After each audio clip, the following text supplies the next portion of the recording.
जैसे ये एविएशन में हुआ तो मैं मजाक में कहता था, अजय जी मेरे मित्र हैं, कि ऐसा जमाना आना चाहिए कि एयरपोर्ट के बाहर काले पीले कपड़े में लोग खड़े होना चाहिए। मुंबई जाना है, मेरा टिकट 3000, दूसरा बोल रहा 2500, तीसरा बोल रहा 2400, ताकि कंपटीशन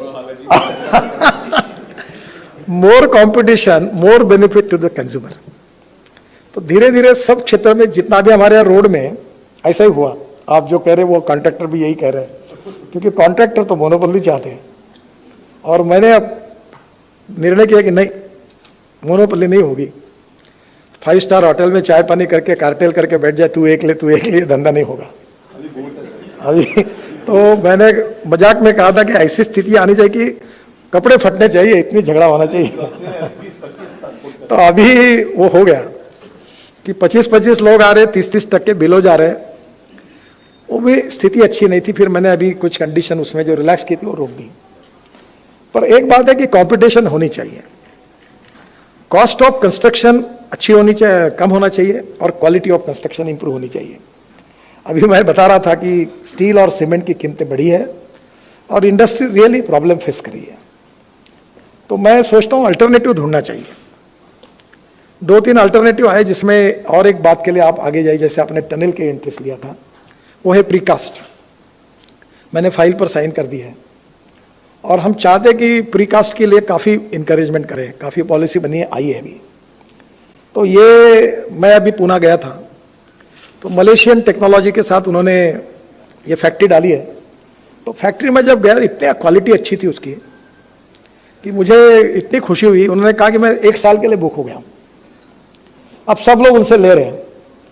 तो एक तो ये हर डिस्ट्रिक्ट में एक प्रीकास्ट की बड़ी फैक्ट्री खुले, और धीरे धीरे कंस्ट्रक्शन में प्रीकास्ट का उपयोग। अभी रेलवे के हमने स्कीम तैयार की है कि रेलवे के आरओबी हम बना रहे, 10,000 करोड़ का फर्स्ट फेज में हम लोग रेलवे के आरओबी बना रहे, सीआरएफ में स्टेट गवर्नमेंट को पैसा देकर।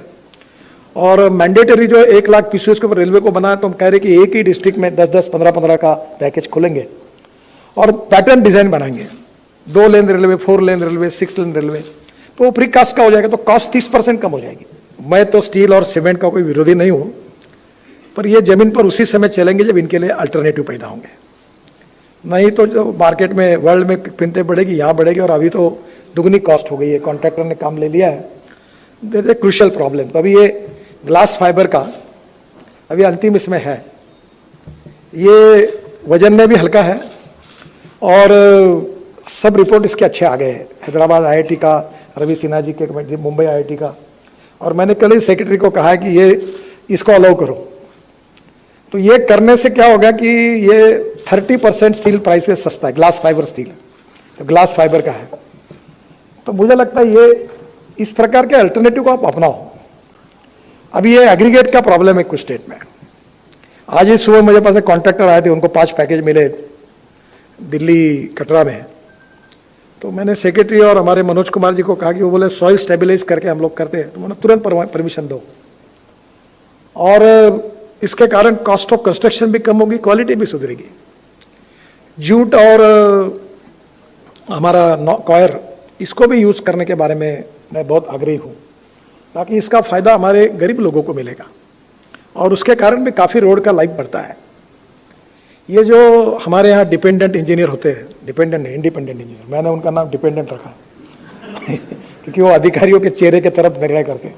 I got a very bad opinion about them. वो सिस्टम को बदलना चाहते हैं, प्रोजेक्ट मैनेजमेंट कंसल्टेंसी लाना चाहते हैं, पीएमसी।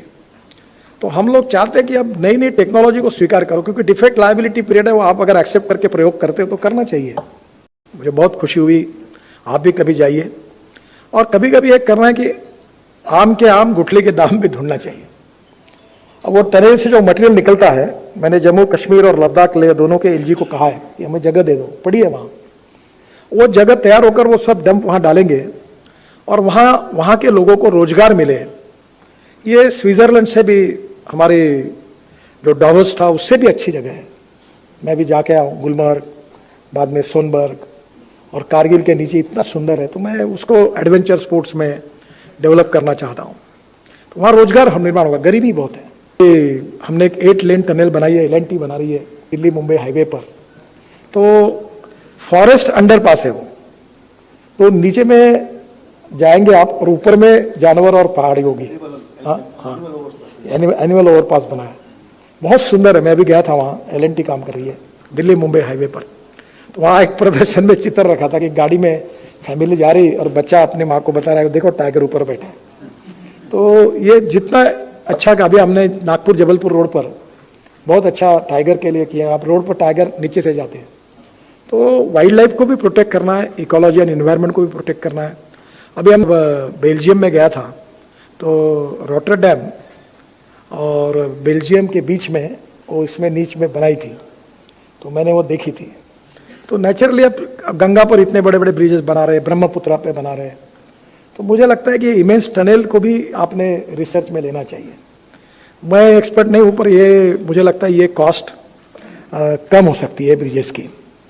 मुझे ये सर्बानंद सोनोवाल जो चीफ मिनिस्टर थे उस समय आसाम के, उनके कॉन्स्टिट्यूंसी में प्रचार के लिए गया था, तो मेरे पीछे पड़े कि यहाँ माजुली करके आइलैंड है ब्रह्मपुत्रा में, बोले आप ब्रिज डिक्लेयर कर दो। मैं बोला कुछ मालूम नहीं, कुछ नहीं, ये आग्रह कर रहा। बोले मैं वो चीफ मिनिस्टर थे, बोले मैं चुनाव में तो जीतूंगा नहीं, आप कुछ भी करो। मैं जब हेलीकॉप्टर में बैठा था तो सोच रहा था, जाते जाते उन्होंने मेरा हाथ ही पकड़ लिया, बोले आप नहीं करोगे तो मुझे मुश्किल होगी। तो मैंने डिक्लेयर कर दिया, मुझे लगा 500-700 करोड़ का होगा। वापस आया तो डीजे ने बताया कि 6000 करोड़ का ब्रिज है। तो मुझे लगा अब क्या करना, तो मैं बोला ये टेक्नोलॉजी बदलो, ये करो वो करो। तो बाद में जब टेंडर हुआ, यूपी ब्रिज ने लिया, अभी हमने काफ़ी चेंजेस किए, तो वो 650 करोड़ में हुआ। तो ये टेक्नोलॉजी का उपयोग करने से और नए नए इनोवेशंस का उपयोग करने से कॉस्ट कम हो सकती है। तो टनलिंग में आप कॉस्ट भी कम करिए, क्वालिटी भी अच्छी बननी चाहिए और निश्चित रूप से उसका फायदा। और अभी जो ब्राज़ील की कंपनी है एम्ब्रिल, जो छोटे जेट बनाती है, उन्होंने ऑलरेडी इसमें काफ़ी काम किया है। और मैंने एक ग्रुप की मीटिंग भी ली है और हम कोशिश कर रहे हैं कि एविएशन इंडस्ट्री में भी इथेनॉल का उपयोग कैसे हो। और इसलिए स्वाभाविक रूप से बीच में स्पाइस जेट का एक प्लेन देहरादून से हमने दिल्ली लाया था, और उस समय ये जो प्लेन था इसमें 50% बायोफ्यूल यूज़ हुई थी। तो आने वाले समय में एविएशन में आपको मालूम होगा 2 साल पहले 26 जनवरी को जो हमारे दिल्ली में फाइटर जेट उड़े थे, उन सब ने 100% बायो इथेनॉल यूज़ किया था। और चीफ एयरफोर्स के जो चीफ है उनसे साथ और डिफेंस फोर्सेस के साथ भी लगातार मेरा कम्युनिकेशन हो रहा है। और जल्दी ही एविएशन में, एयरफोर्स में इथेनॉल का खप बढ़ाने के बारे में हम लोग गंभीरता से सोच रहे हैं।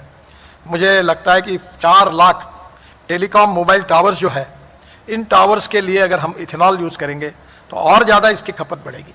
तो इसलिए बहुत से लोगों के मन में ये थोड़ा बहुत डाउट है, जो बार बार इसका जिक्र करते हैं, उसकी चर्चा करना बंद कर दो कि इथेनॉल कौन लेगा, ज़्यादा होगा तो क्या होगा।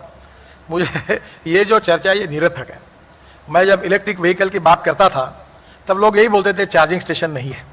अब इलेक्ट्रिक इतने बड़े प्रमाण पर आई है कि मैंने अभी ये डिक्लेयर किया है कि आने वाले साल 1.5 साल के अंदर पेट्रोलियम कार की कीमत जो है उसी कार में इलेक्ट्रिक कार मिलेगी। ये मैंने विश्वास के साथ बताया और अब लगभग वो स्थिति आई है। 136% राइज है इलेक्ट्रिक व्हीकल में। और अभी मेरा अंदाज बस में 1200% है। अभी 500 हमारे यहाँ नागपुर में 200, मुंबई में 500 बसेस, पुणे में बसेस आ रही है। अब सब जगह इलेक्ट्रिक बसेस आ रही है, लग्जरी बसेस आ रही है। और इसलिए आने वाले समय में हमें किसी भी